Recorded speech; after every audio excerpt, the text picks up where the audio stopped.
Hey, what's up everybody? It's Josh here. Today we are taking a look at Borderlands 2 for the PS Vita. Now I'm pretty excited to check this out. Obviously the original was very good, very well received critically, and this is actually the entire Borderlands 2 experience with all of its DLC kind of packed into a very small package for the PS Vita screen. So really what I'm hoping to find out here is if the game really holds up in the transition, from the big screen to the small screen, because there have been a lot of good experiences that I've had with shooters on the PlayStation Vita. Maybe not Black Ops so much, but certainly Killzone Mercenary was a solid title, so we know the first-person shooters can work on the Vita. But does Borderlands 2 work on the Vita? Well, that's what I want to find out today. So I'm going to go ahead and pop it in and see what I think and let you guys know what I think about it. Alright, let's do it.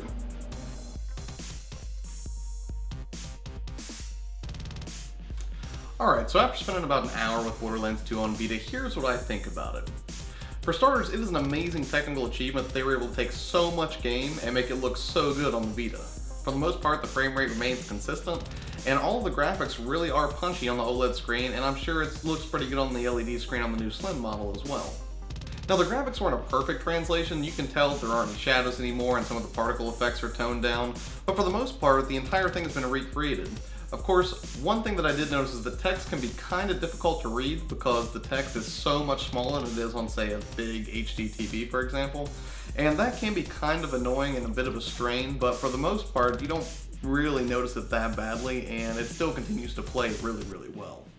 You start off just the way you remember by picking your class, and then you're off on your adventure with Claptrap, who is as charming and lovable as ever. Allow me to introduce myself. I am a CL4P TP steward bot, but my friends call me Claptrap. Or they would if any of them were still alive. Even with multiple enemies on screen, the frame rate really doesn't see a lot of drop. Now granted, I've only been playing in the early levels so far, but it seems to remain consistent. One of the biggest complaints reviewers have had with the game so far is that it is kind of awkward to control, and honestly I understand their complaint. You have to basically touch the left back pad on the PS Vita if you want to run, and then you have to use the back right pad for the special attack that your class performs. It's not always that responsive. But the thing is, that's really more of a limitation of the hardware, I would say, than it is from the developer, because even games that have made extensive use of the back pad, it's not always responsive. Games like Tearaway, for example, relied heavily on it, and it doesn't always register every touch. It's just an unfortunate reality of the platform. And honestly, those are the kind of problems you're going to run into when you have a game that's designed natively for the PS Vita and understanding, how many buttons that it has, and one that's getting ported over and kind of has to, make some, sacrifices somewhere to make the game playable. Now, it is kind of cool that saves actually will translate from the PS3 version to the PS Vita version, so you can kind of, pick up and have some quick play sessions and pick up where you left off on the PS3.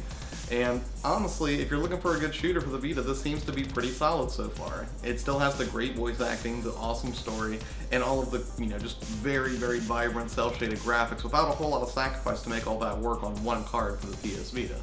Is it worth 40 bucks? That's debatable. If it's your first time with it and you don't have any other options available, yeah, give it a shot. But if you have the ability to download it on the PS3, or if you can get it for 360 or PC, you should probably go that route because it's going to be a more enjoyable version of the game. That being said, if you're a die-hard Borderlands fan looking for some quick FPS action on the go, it's not going to disappoint as long as you're willing to make, concessions for the rear touchpad taking up two of the most primary controls in the game.